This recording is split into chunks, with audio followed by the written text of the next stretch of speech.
Olá, meu amigo, minha amiga. Depois de tudo que nós estamos assistindo no Brasil nos últimos dias, nós estamos observando a eclosão de figuras que estavam meio adormecidas, mas estão vindo com muita intensidade, com um tipo de comportamento que provoca reações diversas. Me refiro especificamente aos negacionistas. Você certamente já se deparou com alguma espécie de negacionista nos últimos anos aqui no Brasil, e você deve ter ficado chocado em ver que esse comportamento passou a ser de várias pessoas. Você, de repente, encontrou alguém que não acredita que a Terra é redonda, que vem com alguma teoria, que existe, de fato, são curvaturas no oceano que iludem as pessoas achando que a Terra é redonda, que ela não é, que os aviões, de fato, estabelecem rotas diferentes daquelas que nós acreditamos, sempre em cima de uma planície, que as fotos vindas de satélites são fotos mentirosas. Enfim, quando você se depara com uma criatura assim, você fica perplexo, você fica sem acreditar que aquela pessoa está dizendo aquilo de forma séria e você sai de perto e deseja que a pessoa seja feliz na vida dela. Mas quando alguém é negacionista de algo que te atinge, negacionista da ciência, que não vai obedecer determinado protocolo, que vai colocar a sua integridade em risco, a integridade de outras pessoas, quando a pessoa desafia a ciência, desafia protocolos, e aí passa a ser um negócio mais complicado. E quando as pessoas começam a negar a existência do direito, de um Estado democrático de direito, negar fatos, negar crimes, como é que o direito vai lidar com isso? São casos indiferentes? O direito vira as costas e diz, olha, são malucos, não vou dar bola não.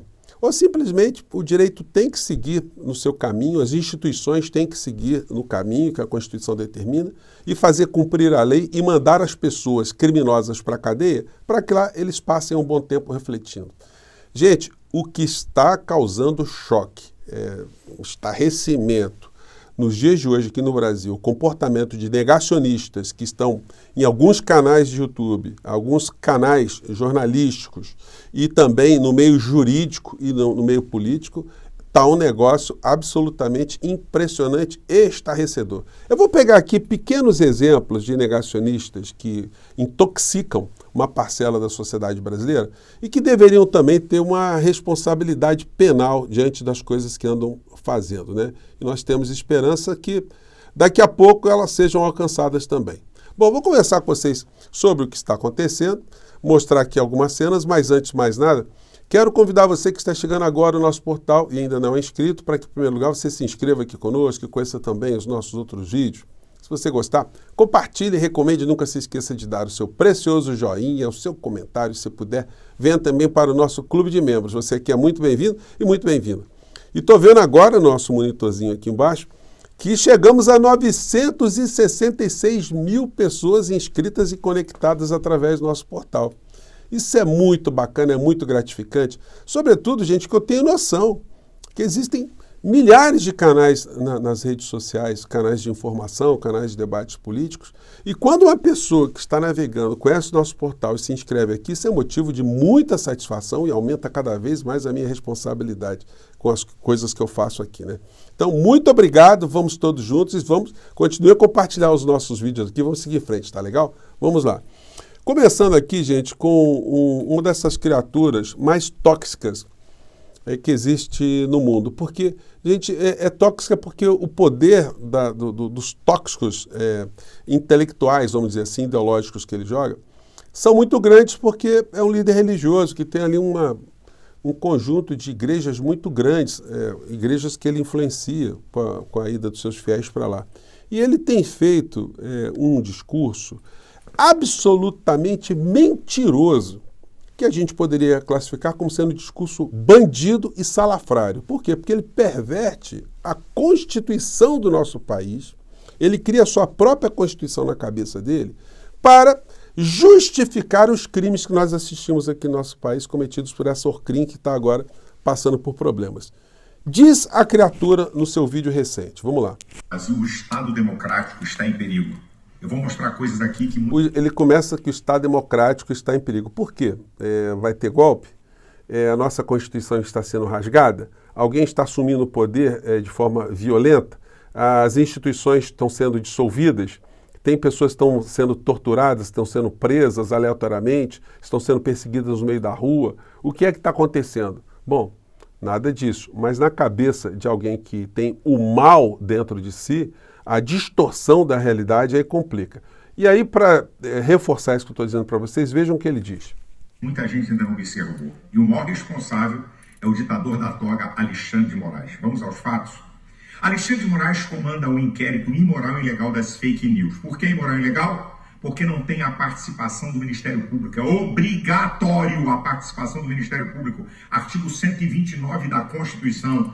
Gente, olha só que pilantragem. Me desculpem usar essa expressão, tá? Ele diz que o inquérito é imoral. Frisem a palavra inquérito. Ele diz que o inquérito é imoral, bababá, e fica com essa história toda. O ditador da toga, pororó, pororó. E ele diz isso porque o artigo 129 da Constituição diz, e reforça isso que ele está dizendo. Mas será? O que está no artigo 129 é isso aqui, ó. Tá eu fiz aqui esse marca-texto aqui para você dar uma lida, tá? Que diz que são funções institucionais do Ministério Público: 1. Promover privativamente a ação penal pública. De fato, para processar um criminoso, para começar uma ação penal, essa é uma atribuição do Ministério Público como órgão acusador. Mas para a promoção de um inquérito criminal, o Ministério Público não precisa ser ouvido, ele não precisa acompanhar. O Ministério Público Estadual, o Ministério Público Federal, a Procuradoria-Geral da República, o Juízo de primeiro grau, de segundo grau, o STJ e o Supremo Tribunal Federal, organizando ou comandando inquérito, ou inquéritos, não tem que ter o Ministério Público. Então, o Malafaia está mentindo de uma forma absolutamente sórdida para justificar os outros argumentos sórdidos e distorcidos na sequência. Ele devia ter mais responsabilidade de conversar com juristas, pessoas que entendem minimamente. Ele tem advogados, ele tem muito dinheiro. Podia ter gente ali para fazer uma consultoria, né? Mas aí ele parte dessa inverdade, dessa distorção, e aí a gente vai ver como é que isso tem consequências na história das nações e da sociedade. Por causa desse inquérito, cerceou gente, censurou, botou gente na cadeia. Ao mesmo tempo, ele é vítima, ele é promotor, ele é juiz. É um absurdo jurídico isso. Mas vamos lá.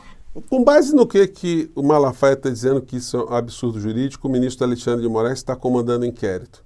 Isso já foi arguído no Supremo Tribunal Federal, que dentro da nossa Constituição, do Estado Democrático de Direito, é a última palavra para dizer que isso pode ou se não pode, ou se em casos especiais isso é possível. O Supremo já debateu isso e decidiu que está tudo certo, está tudo dentro da nossa normalidade.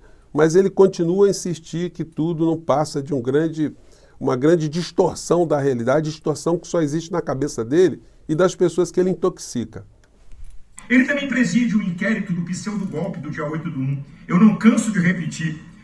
Gente, o pseudo-golpe do 8/1. Então, aquilo que nós vimos lá foi Disneylândia. As pessoas quebraram o Supremo Tribunal Federal, o Poder Legislativo, o Judiciário, o Executivo, inviabilizaram durante um tempo o funcionamento dessas instituições, porque o propósito era impedir que elas funcionassem permanentemente, entronizando no poder um vigarista como Bolsonaro, mas para ele não foi nada de anormal, né? A esquerda cansou de fazer pior do que o dia 8/1. Quer uma prova? 2017. Aí ele coloca aqui, gente, o vídeo todo é só baseado em mentiras. Ele pega aqui um caso de manifestantes que depredaram ministérios e colocaram fogo no prédio de agricultura. Isso aqui já em 2017. Eram manifestantes que usaram de violência para conquistar ali uma pauta ou para protestar em relação a alguma pauta. Pessoas que praticaram crimes, fizeram danos, mas essas pessoas não queriam destruir a democracia, a República Brasileira. Elas não queriam um golpe, elas não estavam arquitetadas com outras pessoas para essa finalidade. O caso delas, portanto, é um caso de crime comum previsto no Código Penal e as que foram presas foram responsabilizadas. No entanto, ele está misturando esse tipo de situação com a outra, onde pessoas se organizaram para derrubar a nossa democracia, para impedir o exercício da função de presidente da República do presidente que foi eleito. Então são coisas absolutamente diferentes que uma pessoa comum, uma pessoa com o mínimo de sensibilidade, consegue entender, mas quando o vigarista já está numa rota de perverter a realidade, aí complica, aí não adianta. E o vídeo vai todo nesse sentido aqui, eu podia fazer um react longo, desmontando essas histórias todas, mas a coisa está se reproduzindo. Tem o Nicolas Ferreira, que está falando coisas parecidas. Achar normal, o problema já não é mais comigo, é com você. Vamos lá. E aí você pega o jornal o Oeste, eles vão seguindo nesse roteiro. E isso se conecta com uma prática muito nefasta, que chocou muitas pessoas no mundo, promovidas por esse cidadão negacionista. Em inglês, chama-se David Irving. Ele escreveu esse livro aqui. Ele se auto-intitula como biógrafo do Homem do Bigodinho, da Segunda Guerra Mundial. O livro se chama Hitler's War, do David Irving. Esse cara é um negacionista clássico. E quando alguém nega uma coisa tão comprovada que aconteceu na Segunda Guerra Mundial, as mortes que aconteceram, eu não posso usar a palavra aqui precisa, porque há um bloqueio aqui nas redes, né? Mas isso chocou muitas pessoas. Ele, em dado momento, escreve o seguinte: em suas obras, ele argumentou que Hitler não sabia do extermínio de judeus. Ou se soubesse, seria contrário. Obviamente, isso choca muitas pessoas. Esse cara, ele inclusive moveu uma ação contra uma jornalista na Inglaterra para que a jornalista provasse que existiu aquilo que o mundo todo sabe que existiu na Segunda Guerra Mundial, o extermínio de pessoas. Ele escreveu coisas como essa aqui. Ele, ao invés de usar a expressão clássica que nós conhecemos, ele disse que houve maus tratos nos campos de concentração. E que as câmaras de gás, na verdade, são infundados rumores sem comprovação envolvendo fábricas da morte. Ele disse que 400 mil judeus foram presos na Hungria e trazidos como força de trabalho para a fábrica Egefarben. Então, eles não foram trazidos para serem eliminados, mas para serem trabalhadores, né? Ninguém vai gostar de descobrir que acreditou nessa lenda que tem sido difundida ao longo da história da humanidade. Então, esse tipo de situação é muito chocante ver uma figura dessa. Lá na Inglaterra, ele foi considerado antissemita, enfim. Teve uma série de repercussões jurídicas em relação a ele. E aqui no Brasil, quais são as repercussões jurídicas dessa gente ficar negando que houve tentativa de golpe, que os golpistas estavam se organizando para matar o presidente Lula, Alckmin e o ministro Alexandre de Moraes? O que adianta eles dizerem que aquelas pessoas que estavam lá quebrando as coisas todas que nós vimos não queriam golpe, elas estavam ali numa Disneylândia? O que adianta dizer que as pessoas que foram flagradas trocando mensagens, se organizando e queriam um golpe, queriam aqui impedir a nossa democracia de funcionar? O que adianta dizer para essas pessoas que mesmo depois de derrotado no segundo turno, o Bolsonaro se enfurnou no Palácio do Planalto, conspirando, entrando gente por um lado e por outro, sem reconhecer a vitória de Lula e fazendo discursos para estimular as pessoas para fazerem aquilo que elas fizeram no final das histórias, dessa história toda. Então, os negacionistas de hoje também chocam muito a todos nós, porque são negacionistas vigaristas, negacionistas que pensam que nós somos trouxas, que nós não vivenciamos aquilo que nós vivenciamos, que eles não queriam fazer aquilo que eles queriam. Só que isso não vai dar certo, gente. É por isso que a gente tem insistido muito aqui nas nossas ideias de botar essas filas para andarem, porque essa gente precisa ser responsabilizada. Esse negacionismo deles não vai adiantar nada na hora que os homens de preto baterem o martelo.